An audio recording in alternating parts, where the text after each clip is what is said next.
నా 8వ చరణము 52వ కీర్తన 8వ చరణం. నేనైతే దేవుని మందిరములో పచ్చని ఒలీవ చెట్టు వలె ఉన్నాను, నిత్యము దేవుని కృపయందు నమ్మిక ఉంచుచున్నాను. చిన్న మాట, దేవుని యొక్క సన్నిధిలో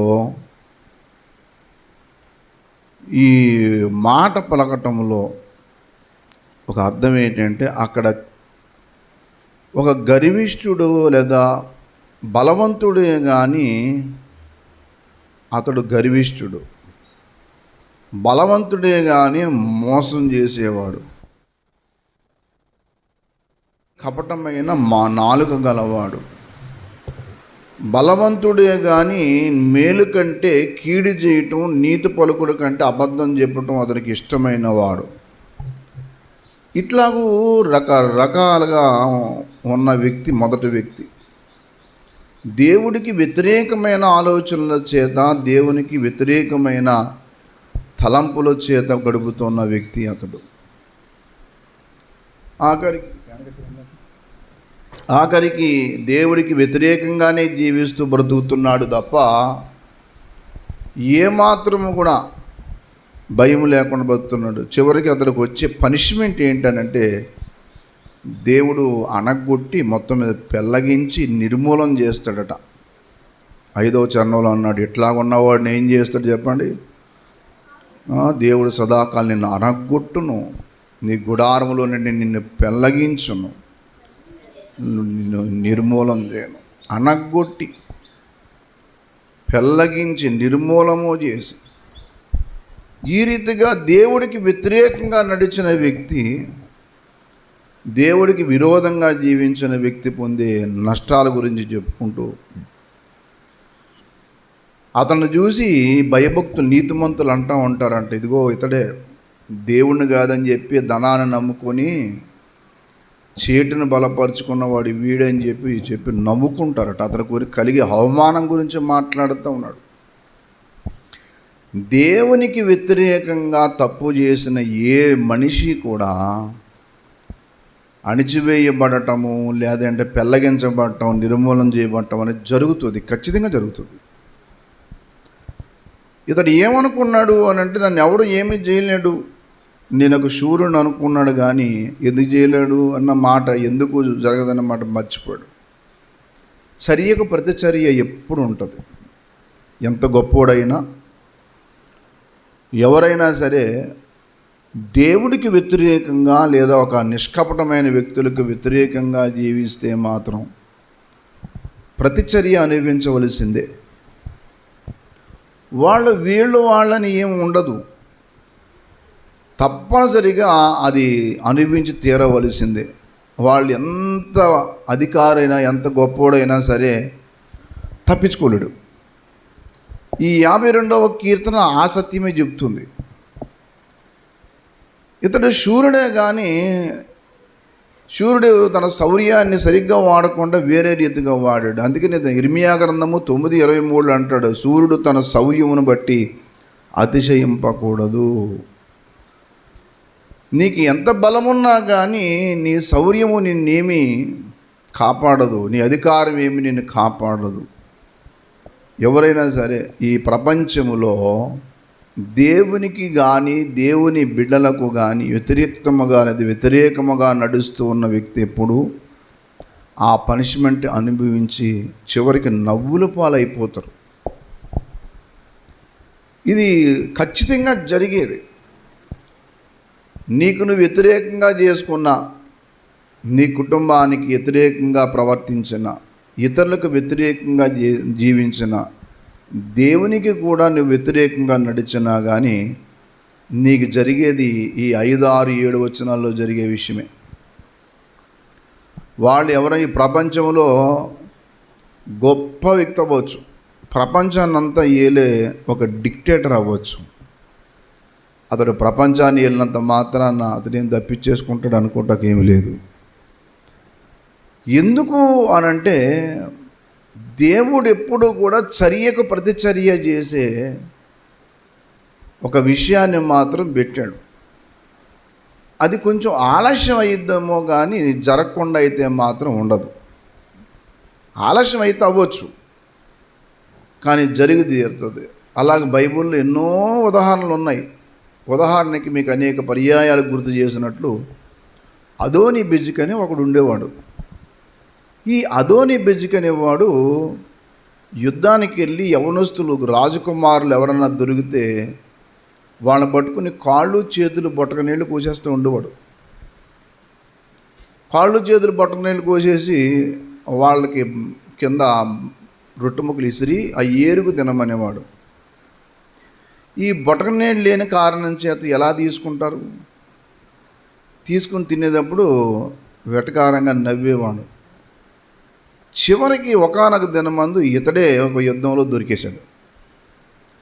అడిగారు, ఇతడు ఏం చేసేవాడు అని అంటే, అయ్యా, ఇతనికి దొరికిన రాజకుమారులందరినీ ఇలాగే హింసించి ఆఖరికి వాళ్ళ కాళ్ళు చేతులు పట్టకనేది కోసేసేవాడు అనేదాడికి అతడికి కూడా అదే పని చేయండి అన్నాడు. అంతే. న్యాయాధిపతులు 1:7 ఉంటుంది. మోసం చేసేవాడు ఎప్పుడోకప్పుడు ఖచ్చితంగా మోసపోతాడు.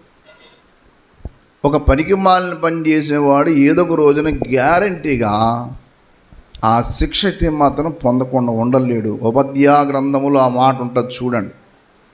ఉపధ్యా గ్రంథము ఒకే అధ్యాయం ఉంటుంది. ఉపధ్యా గ్రంథము అక్కడ మాట్లాడుతూ ఆ దినమున నువ్వు చేసినట్టే నీకు చేయబడతా, నువ్వు చేసింది నీ నెత్తి మీదకి వస్తుంది, నీ నడినెత్తి మీదకి వస్తుంది అంటాడు. 15వ వచనం, యెహోవా దినము అన్యజనులందరి మీదికి వచ్చుచున్నది, అప్పుడు నీవు చేసినట్టు నీకు నువ్వు చేయబడును, నువ్వు చేసినది నీ నెత్తి మీదకి వచ్చును. నువ్వు చేసినట్టే ఏం చేయబడదు చెప్పండి? నీకు చేయబడదు. నువ్వు చేసినదే ఏమవుద్ది? నీ నెత్తి మీదకి వస్తుంది. నీవెవ్వరమైనా ఎంత గొప్పోడైనా చేసిన దాన్ని అనుభవించడానికి దేవుడు దాచిపెడతాడు. ఇది మాత్రం మర్చిపోకూడదు. అలాగే హబక్కూ గ్రంథము 1వ అధ్యాయము 2వ అధ్యాయం 17వ వచనం కూడా చూడండి. హబక్కూ గ్రంథము 2:17. హబక్కూ గ్రంథము 2వ అధ్యాయము 17వ వచనం.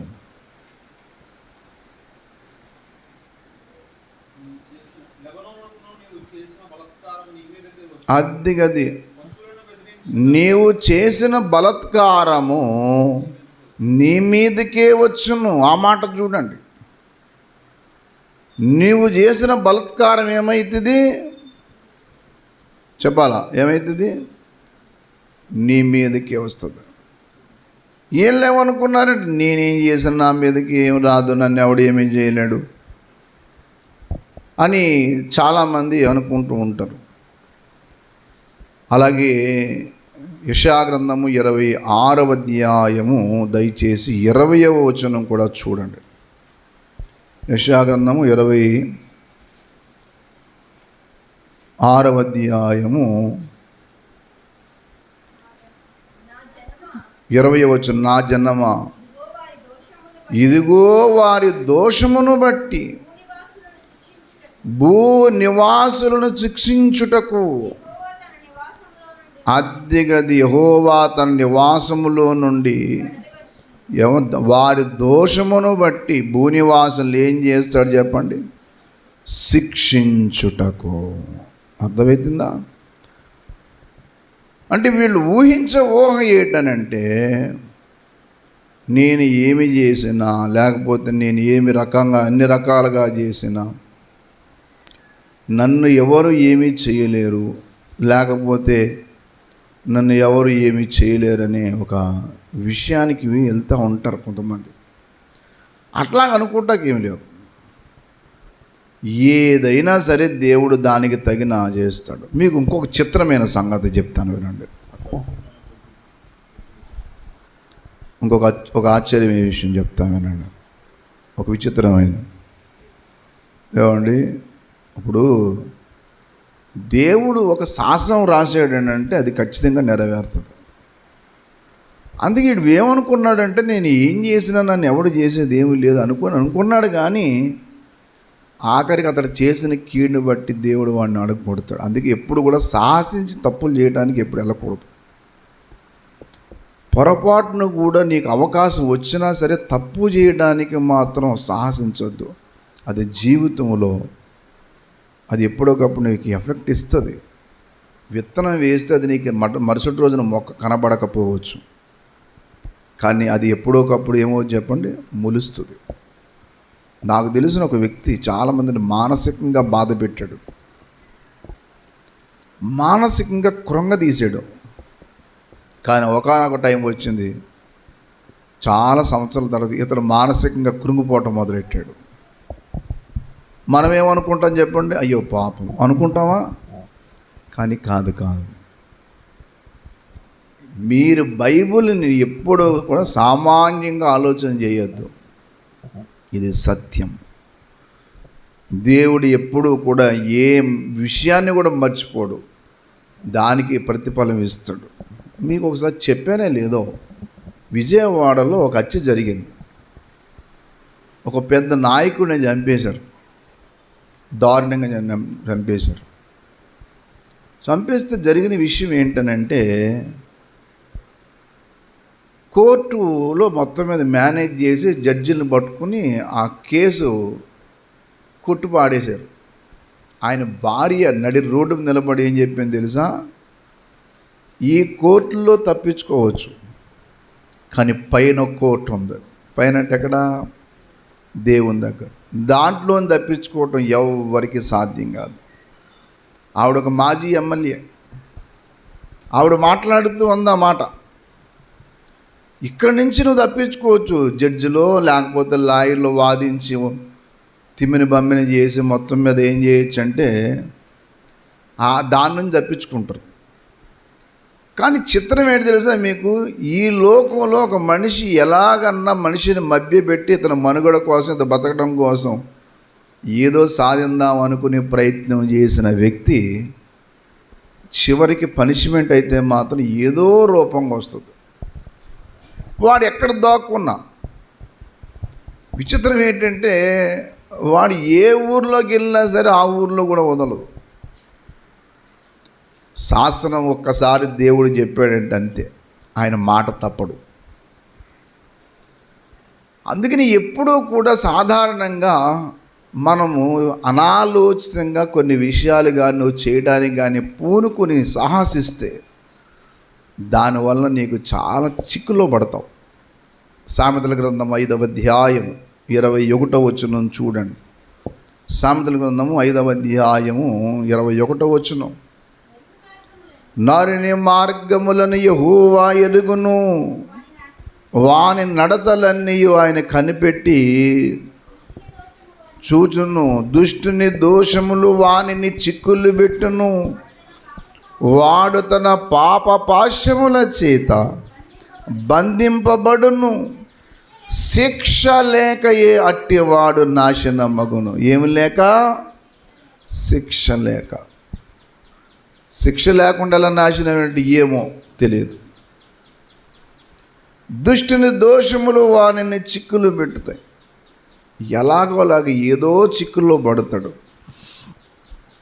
ఎప్పుడూ కూడా దేవుడు పనిష్మెంట్ ఇవ్వకుండా అయితే ఉండడు అనేది ఆ 52వ కీర్తన 5వ చరణం మనకు చెప్పే వాస్తవం. దేవుని బిడ్డలారా, నువ్వైనా నేనైనా దేవునికి మనకున్న ఓపికను బట్టి, లేకపోతే మనకున్న ఆలోచనలను బట్టి, మనకున్న ఈ శారీరక కంట్రోలు లేకుండా ఉన్న జీవితాన్ని బట్టి మనం ఏదన్నా ఒకటి చేసేసామనుకోండి, లేకపోతే నాకు బలం అంతా నేను నోటుతో ఏదన్నా చేయగలను, అవతల వాళ్ళని ఎంతన్నా చేయగలను అనుకున్నాం అనుకోండి, అవతల వాళ్ళు కొంచెం ఇబ్బందుల్లో పడి పాపం బాధపడుతూ ఉంటారు. ఎందుకంటే నిస్సహాయులు, వాళ్ళు ఏం చేయలేరు. వాక్యంలో ఉన్నాడు, వాక్యంలో అంటాడు ఓ మాట, దిక్కులేని వాళ్ళు ఈ పరిస్థితికి వచ్చినప్పుడు ఏం చేయాలో అర్థం కాక ఏడుస్తారట, బాధపడతారట, అంతే. అంతమంది ఏం చేయలేరట. కానీ దేవుడైతే ఊరడు, ఆదరించువారు లేక అట్టివారు బాధపడతారు అంటాడు.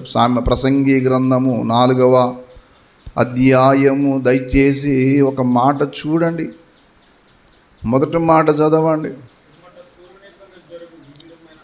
అన్యాయపు క్రియలను గురించి నేను యోచించి తిని బాధింపబడేవారు ఆదరించు దిక్కు లేక కన్నీళ్లు విడుచుదురు.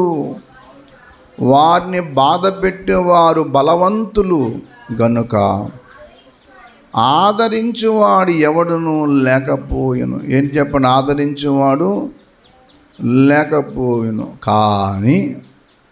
కానీ ఆగండి కానీ ఆదరించు మనుషులు ఎవరు లేరకుండా బాధపడతారట. అంటే అర్థం ఏంటంటే ఇంక అక్కడితో అయిపోయిందని కాదు. వాళ్ళు బాధ అంటూ పడతారు, కానీ ఆశ్చర్యం ఏంటంటే ఏదో ఒక రీతిలో మాత్రం దేవుడు వారికి పనిష్మెంట్ అయితే ఇవ్వకుండా ఉండడు. అర్థమవుతుందా? ఏమండి, దేవుడు ఏం చేస్తాడంటే చేస్తాడు. 5వ వచనం, బుద్ధిహీనుడు చేతులు ముడుచుకొని తన మాంసమును భక్షించును. అంటే ఏదిలే తెలియక చేస్తూ ఉంటాడు. ఆఖరికి అది చేశాను ఇది చేశాను ఇంక నాకేమీ లేదనుకుంటారు. కానీ ఒక విషయం అయితే జరుగుతుంది. ఏం జరుగుతుంది అనంటే ఖచ్చితంగా మాత్రం గ్యారెంటీగా మాత్రం శిక్ష అయితే అనుభవిస్తారు. ఎలాగా అనంటే అదే ప్రసంగి గ్రంథంలో ఆఖరి మాటలో చూడండి మాట ఏమండి, 8వ అధ్యాయం చూడండి మాట. ప్రసంగి గ్రంథము 8వ అధ్యాయము 13, 14 వచనాలు చదవండి. 13 భయపడరు గనుక వారికి క్షేమము కలగదనియు. అది భక్తిహీనులు దేవుని సన్నిధికి భయపడరు కనుక వారికి క్షేమము కలగదు. వాళ్ళు ఏమనుకున్నారంటే మేము ఆదరణ పెట్టాం, ఏళ్ళ బాధ పెట్టాం అనుకుంటారు, కానీ క్షేమంగా అయితే మాత్రం ఉండలేరు.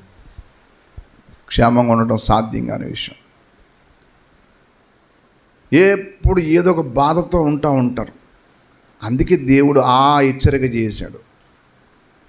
ఇప్పుడు సెకండ్ పర్సన్ ఉన్నాడు. ఒకటేమో బాధ పెట్టిన వ్యక్తి, రెండోది బాధపడిన వ్యక్తి. అర్థమైందా? మొదటి మాట చెప్పండి, బాధ పెట్టిన వ్యక్తి. రెండవది బాధపడిన వ్యక్తి. బాధ పెట్టిన వ్యక్తి ఏమో ఎప్పుడోకప్పుడు నాశనం అయిపోతాడు. బాధపడిన వ్యక్తి అయితే మాత్రం ఎలా ఉంటాడో చూడండి. 8వ మాట, నేనైతే దేవుని మందిరములో పచ్చని ఒలీవ చెట్టు వలె ఉన్నాను, నిత్యము దేవుని కృపయందు దేవునికి స్తోత్రం. వాడి పరిస్థితి, బాధ పెట్టిన వాడు ఏమయ్యాడు అనంటే ఏమయ్యాడు, మొత్తం మీద వాడికి నాశనం తలస్థించింది. మొత్తం జీవితం అంతా వాడికి ఏమైపోయాడు అర్థం కాని పరిస్థితి. ఇప్పుడు బాధపడిన వ్యక్తి చెప్తున్నాడు, నేనైతే దేవుని మందిరములో, అంటే మందిరములో ఒలీవ చెట్టు ఉందని కాదు అర్థం. ఒలీవ చెట్టు ఎలాగైతే బయట పచ్చగా ఉంటుందో ఇతడు మందిరంలో ఉన్నాడంట. అట్లాగా పచ్చదనము ఏమిస్తుంది చెప్పండి? పచ్చదనం ఏమిస్తుంది? ఇప్పుడు అంటే చెట్టు ఎండిపోయింది అనుకోండి, ఎంత అందంగా ఉంది చెట్టు అంటామా? ఏం చేస్తాం? ఎండిపోయిన చెట్టు గురించి ఎవడో మెచ్చుకోడు. పచ్చదనము ఏం చేద్దంటే కళ్ళకు ఇంపుగా కనపడుతుంది. రెండవది, పచ్చదనము అనేక మందిని ఆకర్షించే స్థితి ఉంటుంది. ఆ చెట్టు నీడని కూర్చుంటాం. ఈ మధ్యకాలంలో కొంతమంది చెట్లు పెంచండి అని చెప్తానికి యంగస్టర్స్, ఈ ఎకో క్లబ్ మెంబర్స్ ఉంటారు కొంతమంది, ఈ పర్యావరణాన్ని కాపాడే వ్యక్తులు. ఒక చిన్న కుండీల్లో మొక్కలేసి అందులో ఒక చూపెట్టి ముక్కులకు మాస్క్ పెట్టుకొని ఆ గాలి పీలుస్తూ ఉన్నట్టు. అంటే అర్థం ఏంటంటే ఈ మొక్కే మీకు ఆక్సిజన్ ఇస్తుందని. ఇంటి ముందు ఒక చిన్న జాగా ఉంటే ఒక మామిడి మొక్క వేసుకోవడం చాలా మంచిది. చిన్న నేల ఉందనుకోండి, మామిడి మొక్క ఏళ్ళు గోళ్ళ గట్ట తందది కిందకి పోదు. ఆ ఇంటి ముందు చెట్టు ఉన్న వాళ్ళందరూ ఆరోగ్యంగా ఉంటారు. కొన్ని మనం జాగ్రత్తగా కొన్ని కాపాడుకోవాలి. ఈ గోదావరి జిల్లాలో ఉన్న వాళ్ళకి నీటి విలువ తెలియదు. హైదరాబాద్ వెళ్తే అర్థమవుద్ది. హైదరాబాద్ కొన్ని ఊర్లు వెళ్తే నీళ్ళు సంగతి అర్థమవుతుంది. ఇక్కడ మనకి నీళ్ళు సంగతి తెలియదు. అందుకే ఏం చేస్తామంటే ట్యాప్ కింద బకెట్ పెట్టేసి వెళ్ళి బాతుల్లో ఏం చేస్తుంటాం, వాష్రూమ్లో ముఖం కడుక్కుంటే ఈ నీళ్ళు ఇలా పోతూ ఉంటాయి. కొన్ని ఇళ్లలో చూస్తుంటాను నేను, ఆ ట్యాప్ ఇప్పేసేళ్ళలో ఊరంతా తిరుగుతారు. ఎప్పుడూ కూడా మీరు పొరపాటున ఒక్క చుక్క కూడా వేస్ట్ చేయడానికి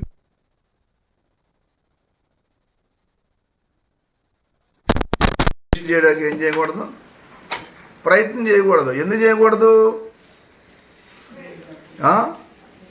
నీరు పాడు చేయటం ద్వారా 2 రకాల నష్టం ఉంది. తెలుసా మీకు? మొదటి నష్టం ఏంటి తెలుసా? మొదటి నష్టం ఏంటంటే మీరు ఇతరులకి నీళ్ళు లేకుండా చేస్తారు.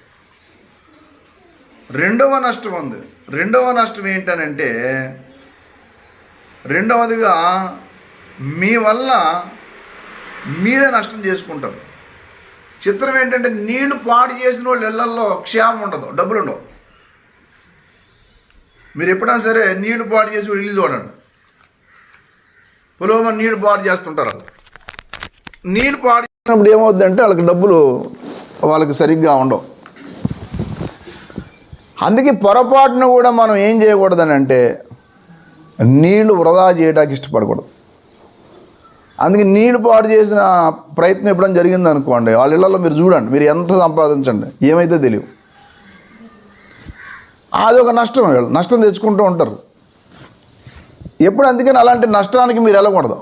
నష్టానికి మీరు వెళ్ళిన రోజున ఏమవుద్దని అంటే మీకు మీరే పాడు చేసుకున్న వాళ్ళు అవుతారు. కాబట్టి దేవుని యొక్క సన్నిధిలో జాగ్రత్తగా ఉండాలి, కొన్ని కాపాడుకోవాలి మనం. అలాగే చెట్లు ఉంటాయి. ఒక చెట్టుని మనం వేసుకోవాలి. చిన్న జాగా ఉంటే ఎదర ఒక మొక్క వేసుకోవాలి, అంతేగాని అలా వదిలేసుకోకూడదు. ఎందుకు అంటే ఇది ఆరోగ్య సంబంధమైన విషయం. ఇక్కడ పచ్చని చెట్టు, మూడోది చెట్లు పెంచడం ద్వారా ఇంకొక మేలు కూడా ఉంది. ఏ మేలు అని చెప్పండి? నీరు పుడుతుంది. తెలుసా? చెట్ల ద్వారా ఏం పుడుతుంది చెప్పండి? నీళ్ళు పుడుతుంది. నీళ్ళు ఉత్పత్తి అవ్వాలంటే మళ్ళీ ఏమి ఉండాలా? చెట్టే ఉండాలి. మీకు వర్షం రావాలంటే ఏమి ఉండాలా? చెట్లు ఉండాలి. ఎక్కువ చెట్లు ఉన్న చోట్ల ఎక్కువ వర్షం వస్తుంది. చెట్లు లేని చోట ఏముండదు, వర్షం ఉండదు. ఆ గాలికి ఏమవుద్దంటే ఆ మేఘాలకి సహకరించి అవి వస్తాయి. అందుకే వాటి విషయంలో బద్దకించకూడదు. ఇవన్నీ మనం చాలా జాగ్రత్తగా ఉండాలి. మీకు ఇదంతా సామాజికంగా, ఆధ్యాత్మికంగా, శారీరకంగా ఎందుకు చెప్తానంటే వాక్యంలో అన్నీ ఉన్నాయి. క్రైస్తవులు మనమే మాదిరి అందరికీ మాదిరి. ఇప్పుడు మీరు చల్లగా ఉంటే కొంచెం ఎక్కువ పడుకుంటారు సంగతి నాకు తెలియదేటి, తెలుసు. చల్లగా ఉందనుకోండి ఇంకా నిద్ర బాగుపడుద్ది. ఈ పాస్టర్ గారు నిద్ర అట్టదండి బాబు, మమ్మల్ని చంపుతాడు అని చెప్పేసి మీకు నిద్రపోతారన్న సంగతి తెలుసు, బద్ధకం పెరుగుద్దన్న సంగతి తెలుసు, అన్నీ తెలుసు. కానీ అది జీవితానికి క్షేమం కాదు. నేనైతే దేవుని మందిరములో పచ్చని ఒలీవ చెట్టు, ఎలా అన్నాడు చెప్పండి? ఒలీవ చెట్టు అన్నాడు. మళ్ళీ ఇంకో చెట్టు అలా దేవుని మందిరానికి దూరబంధాలకి లోపల ఉన్న వాటికి కర్రలకి వాడిందంతా మ్యాక్సిమం ఒలీవ కర్రే. 128వ కీర్తనలో కూడా అంటాడు, నీ పిల్లలు నీ భోజనం బల్ల చుట్టూ ఆల్చేసిన కుక్కల్లాగా ఉన్నారు అన్నాడా? ఏమన్నాడు చెప్పండి? ఒలీవ మొక్కలు వలె ఉన్నారు. ఎలా ఉన్నారు? ఒలీవ మొక్కలు. ఒలీవ మొక్క ఒకటి పైన పచ్చగా ఉంటుంది, ఇంకోటి అన్ని మొక్కలు చచ్చిపోయినా చచ్చిపోతుంది. అన్ని మొక్కలు చచ్చిపోతాయి. కానీ చిత్రం ఏంటంటే అది కొంచెం నీటి వాసన తగలగానే కొంచెం సూర్యరశ్మి జరుగుతా బతికేస్తుంది అన్నమాట. మీరు అందుకే ఆదికాండంలో నోహు తాతగారు నీరు ఇంకిన తర్వాత ముందు కాకిని పంపించాడు. అదేం చేయలేదు. కాకి ఏం చేయలేదు చెప్పండి, రాలే. దానికి ఏ సేవ, మొత్తం 7 శవాలు దొరుకుంటాయి. ఆ శవాలు దొరికిన దాని మూలంగా ఏం జరిగిందంటే, ఆ శవాలు తింటూ ఏం చేయని చెప్పండి, తింటూ అలా తిరుగుతూ ఉండిపోయింది.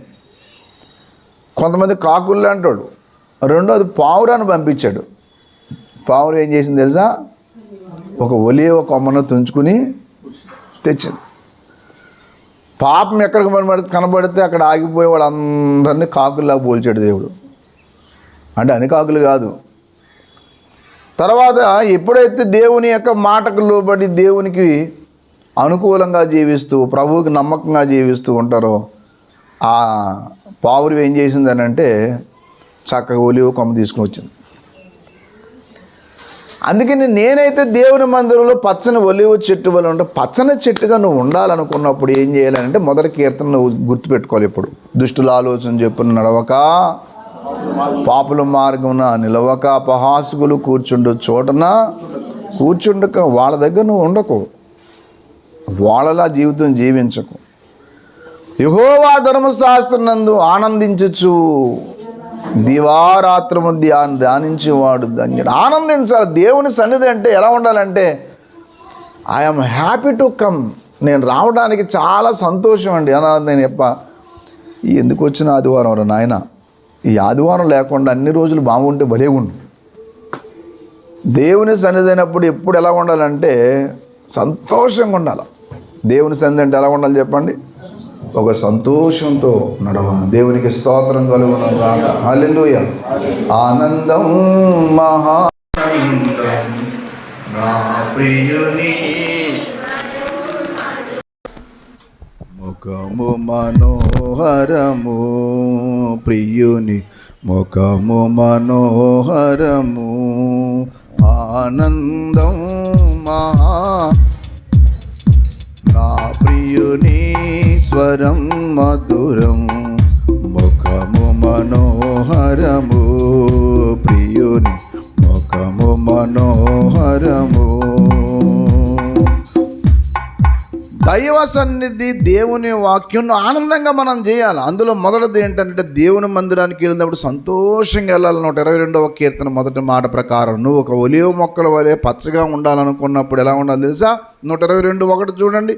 యెహోవా మందిరమునకు వెళ్ళుదామని జనులు నాతో అనినప్పుడు నేను సంతోషించి తిని.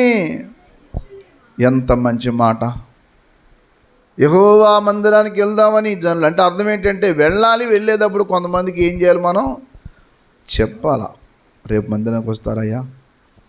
రక్షణ సువార్త ఎలా ప్రకటించాలంటే, నువ్వు ఈరోజు ఒక వ్యక్తిని ప్రభు సన్నిధికి నడిపించాలనుకున్నప్పుడు సోమవారం నుంచి ప్రయత్నం చేయాలి. వచ్చే ఆదివారం తప్పనిసరి నాతో రండి సార్, నిన్న బండి మీద తీసుకెళ్తాను. వాళ్ళు కొన్నిసార్లు ఏమంటారంటే, మీరు ఎవరంటే వస్తానంటారు. అలా కాదు, నాకు కూడా రండి. ముందు చెప్పాలి, తోడుకు తీసుకురావాలి. మూడోది బలవంతం చేయాలంటే, ఎందుకంటే వాళ్ళ రక్షణ విషయం నీకు బాధ్యత ఉన్నప్పుడు, నీ భర్తనే కానీ నీ ఇంట్లో నీ బిడ్డనే కానీ, మందిరం రానైనా ఏమండి మందిరం రండి, నువ్వు వెళ్ళవే వస్తానంటాడు. అలా కాదు, మీరు రండి, ఇద్దరం వెళ్దాం రండి. నీ భర్త యొక్క రక్షణ బాధ్యత నీదే. అతడు కానీ నరకాగ్నికి వెళ్ళాడంటే నువ్వే కారణం. అందుకే నువ్వు ఎన్ని పోగొట్టుకో, నీ భర్తను ప్రభువుని నడిపించుకోవడానికి నువ్వు ఎంతన్నా త్యాగం చేయి, నిద్ర త్యాగం చేయి. అంతే సోమరదానం ఉంటే నీ భర్తని ఏ మాట ఏమంటాడు, ఎందుకంటే భక్తి చేస్తుంది కానీ ఇంట్లో పట్టించుకోదు. నువ్వు రోజంతా ప్రార్థన చేసి అతను టిఫిన్ ఎట్లేదు అనుకోండి, ఎందుకు వచ్చింది భక్తి అండి? కొంతమంది భక్తి వంకెట్టి కుటుంబాన్ని నిర్లక్ష్యం చేస్తారు. భక్తే, కుటుంబమే.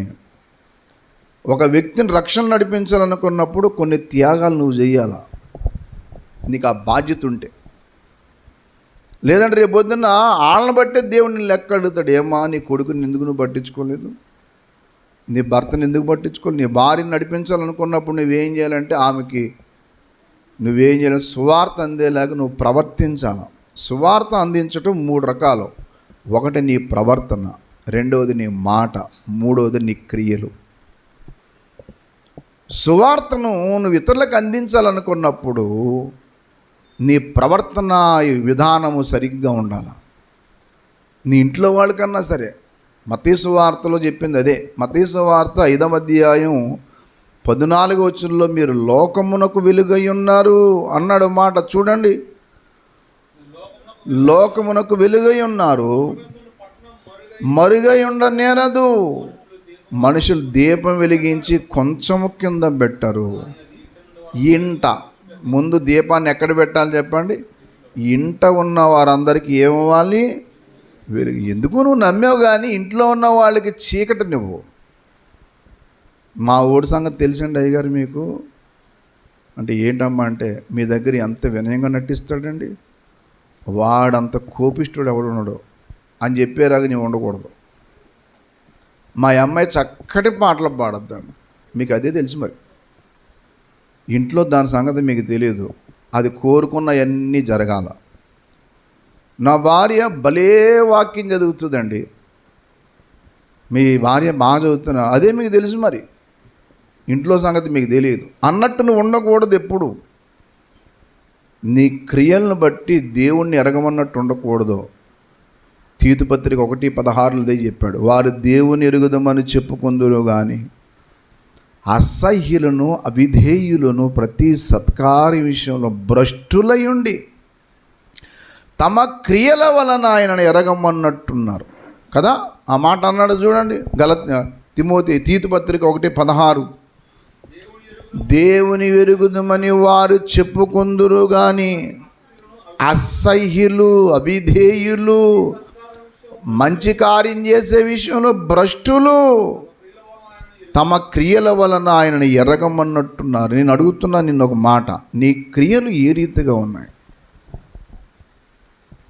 ఇతరులకే కానీ నువ్వు నరకాగ్నికి వెళ్తే, ఇతను నరకాగ్నికి వెళ్తే దానికి పెద్ద శిక్ష దేవుడు వేస్తాడు. నిన్ను బట్టి ఒక వ్యక్తి నరకాగ్నికి వెళ్ళడానికి ఎప్పుడు ప్రయత్నం చేయకూడదు. అంటే దానికి దారి నువ్వు చూపించకూడదు. ఇతరుల నాశనానికి నువ్వు కారకుడు కాకూడదు. ఎప్పుడు నువ్వు కారకురాలు కాకూడదు. నువ్వు ఒక వివాహం చేసుకున్నావంటే రక్షణ నడిపించాలి అనే భారంతో ఉండాలి నువ్వు. నాకు తెలిసిన ఒక అమ్మాయి వివాహం చేశారు. తల్లిదండ్రులు చాలా బలవంతంతో వివాహం చేశారు. నాకు ప్రభువుని నమ్మిన బిడ్డ కావాలంటే నోరు మొయ్యి, ఏంటే నువ్వు నమ్మితే నమ్ముకుంటే మళ్ళీ ఎలా దొరుకుతారు అనుకుంటున్నావు అని చెప్పి చాలా ఏడ్చింది. అయినా వెళ్ళలేదు. అన్యులు పెళ్లి చేశారు. అయితే హృదయంలో మాత్రం యేసయ్య మాత్రం ఉన్నాడు. ఆ పెళ్లిలో కూర్చుని కూడా ప్రార్థన చేస్తూనే ఉంది. తండ్రి, ఈ పూజలన్నీ నాకు తెలియవు, నేను చెయ్యను అని చెప్పిన లేదు. ఇదంతా ఒట్టిదే కదా, నువ్వే శక్తివంతుడు. ఒకానొక దినం వచ్చింది, భర్తని ఇంట్లో ఉన్న వాళ్ళందరినీ ప్రభువుతో నడిపించింది. దేవునికి స్తోత్రం. నిన్ను బట్టి ఉన్నవాళ్ళు వెళ్ళిపోతారు. నడిపించడం బట్టే పెట్టు. నీ క్రియలు చూస్తే నిన్ను బట్టే మిగతా వాళ్ళందరూ నాశనానికి వెళ్తారు. రాయ్ ఏంటప్పుడు ఎక్కడికి వచ్చి రాస్తున్నా,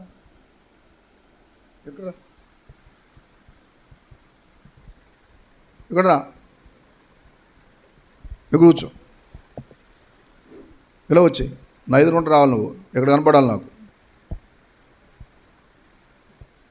నీ క్రియలను బట్టి ఇతరులు ఎప్పుడూ కూడా దేవునికి వ్యతిరేకంగా తయారవ్వకూడదు.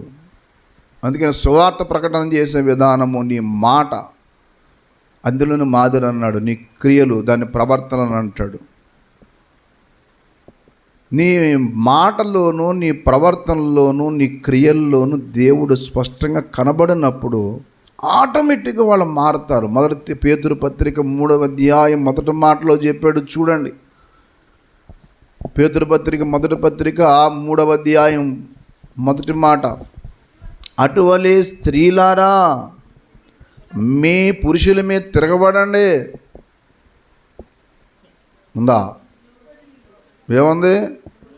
మీ స్వపురుషులకు లోబడి ఉండుడి, అందువలన వారిలో ఎవరైనా వాక్యమునకు అవిధేయులైతే వారు భయముతో కూడిన నీ పవిత్ర ప్రవర్తన. ఏ ప్రవర్తన అది? స్త్రీకి ఉండవలసిన మొదటి ప్రవర్తన ఏంటంటే పవిత్ర ప్రవర్తన. పేతురు పత్రికలో దరిదాపు 5-6 ప్రవర్తనలు చెప్పాడు. అంటే పురుషులకు వద్దని కాదు నా ఉద్దేశం. స్త్రీకైనా పురుషుడికైనా ప్రవర్తనలో పవిత్రత ఉండాలి.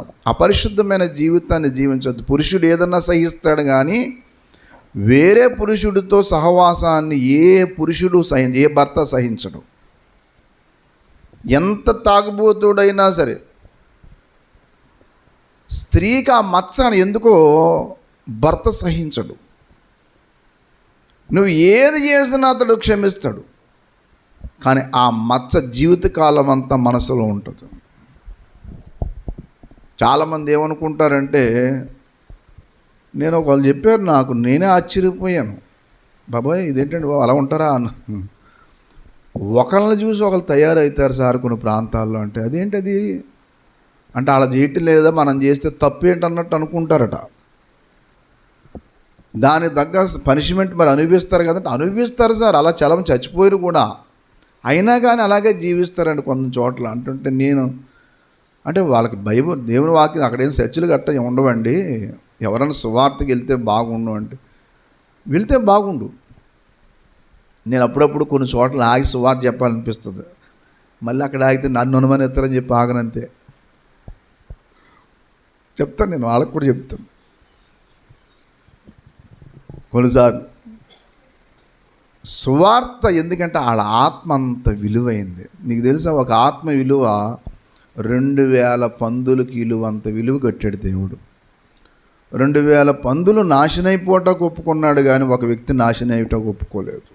మనకెంత లోకు అంటే ఎవరు ఎలా పోయినా పర్లేదు, నేను బాగున్నాను, నేను అనుకున్నవన్నీ చేస్తాను అనుకుంటాం. రక్షణ అనేది చాలా విలువైనది. Salvation is very very valuable. చాలామంది ఏమనుకుంటున్నారంటే రక్షణ, చాలామందికి భర్త యొక్క రక్షణ విషయంలో ఎప్పుడూ ప్రార్థన చేయదాం. అది విషయం. ఒక పనికి వెళ్తున్న భర్త కోసం నువ్వు ప్రార్థనలో ఉంటే నువ్వు ఒక ధన్యురాలు అవుతావు.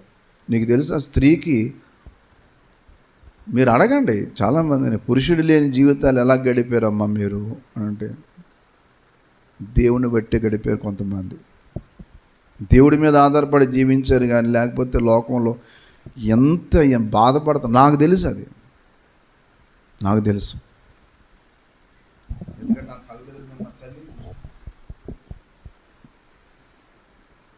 ఎన్ని రకాలుగా నష్టపోతారు నాకు తెలుసు. చాలామందికి పురుషులు ఉన్నప్పుడు వాళ్ళ విలువ తెలియదు, వాళ్ళ రక్షణ కోసం ప్రార్థన చేయరు. భ్రష్టులైన వాళ్ళు ఉంటారు, నేను కాదని నేను అన్నాం. మంచి స్త్రీలు ఉన్నారు, భర్తలు బాగా దారుణంగా బ్రతికిన వాళ్ళ నాశనం వాళ్ళే తెచ్చుకుంటారు. కానీ నువ్వు దారుణంగా బ్రతకవద్దు. దేవుని మందిరంలో నువ్వు ఒక పచ్చని ఒలీవ చెట్టు వల్ల ఉండాలన్నప్పుడు నువ్వు ఒక ముందు జాగ్రత్త, నీ ప్రవర్తన విధానం మంచిది. మందిరానికి ఎప్పుడు మానకు. కొంతమంది అదే విచిత్రం, కానీ ఈజీగా మందిరం మానేస్తారు. వాళ్ళ మందిరం మానేయటం చాలా సులువు వాళ్ళకి. నీ ఆవరణలో దినం గడుపుట 1000 దినముల కంటే శ్రేష్టం అంటే వీళ్ళు ఇష్టం వచ్చినట్టు ఎప్పుడో వాళ్ళకి నచ్చినప్పుడు వెళ్తారు. మరి అదేమి భక్తో, అదేమి శాపగ్రస్తమైన జీవితమో నాకు అర్థం కాదు. పురుషులైనా స్త్రీలైనా ప్రాణం పోయినా సరే దేవుని మందిరానికి దూరం అవటానికి ఎప్పుడు సాహసించకు. మందిరం యొక్క ఆశీర్వాదం చాలా గొప్పదండి.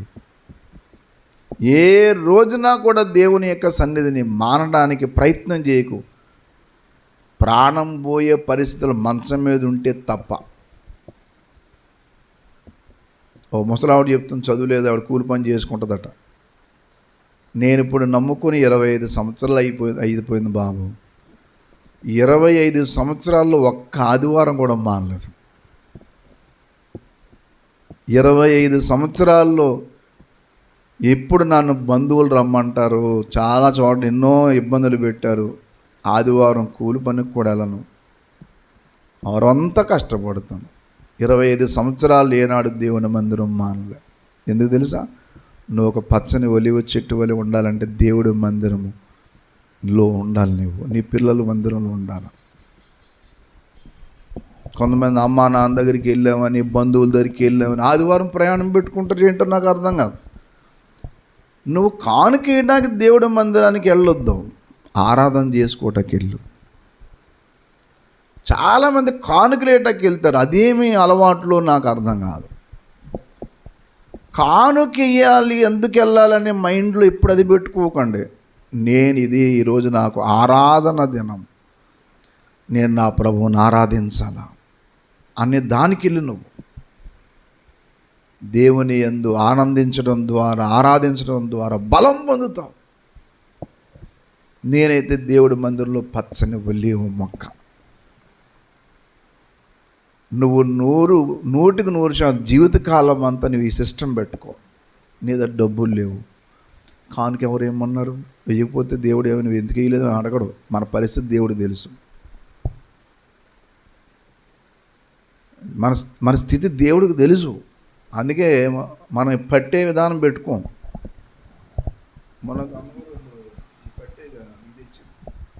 మనకి అలవాటు లేదమ్మా అని. అదేంటండి అంటే తీరాల దగ్గరికి వెళ్ళి ఫీల్ అయిపోతారు వాళ్ళు. మనం కానుకల కోసం సేవ చేయట్లేదు, మనం ఆత్మల కోసం.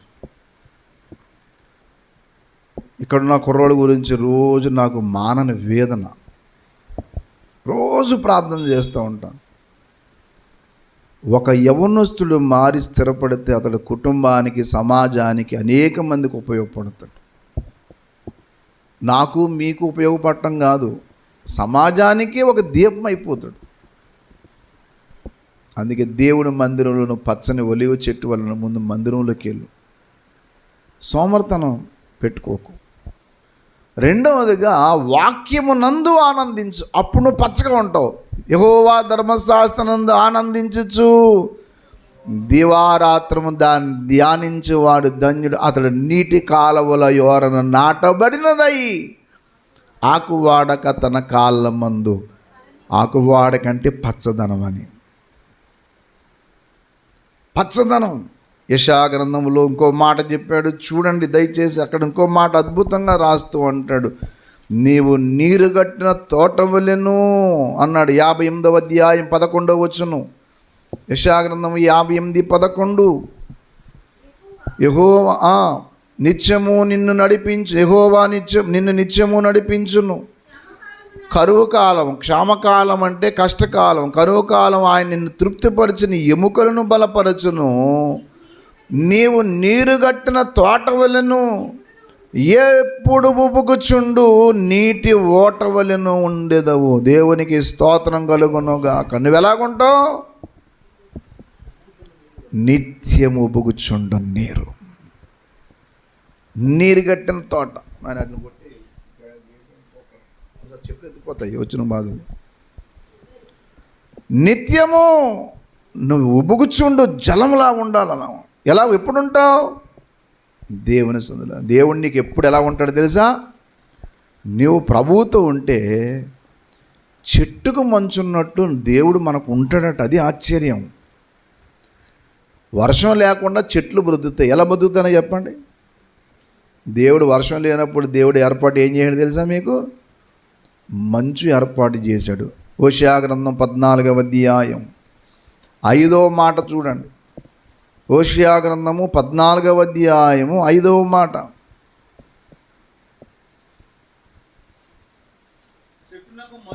అందరూ చూడండి. హోషేయ గ్రంథం 14:5. చెట్టునకు మంచు ఉన్నట్లు నేను అతనికి ఉందును, చెట్టుకు మంచు ఉన్నట్లు నేను అతనికి ఉందును, తామర పుష్పము పెరుగున్నట్లు అతడు అభివృద్ధి నొందును. దేవునికి స్తోత్రం. లెబానోను పర్వతము దాని వేళ్ళు తన్నున్నట్లు.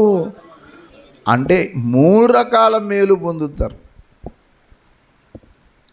దేవుడు నీకు మంచిగా ఉంటాడు, నువ్వు అభివృద్ధి చెందుతావు. వేళ్ళు తనటం అంటే స్థిరపడతావు. దేవునితో నడిచినవాడు ఎప్పుడు ఎంతవరకు అస్థిరుడు కాదు, స్థిరపడకుండా లేడు. మా జీవితాలు స్థిరపడలేదండి అన్నావంటే నీలో ఏదో తేడా ఉందా? నువ్వేదో దేవుడికి ఇవ్వకుండా వ్యర్థంగా ఇచ్చావు. చివరి మాట చెప్పి ముగిస్తున్నాను నేను.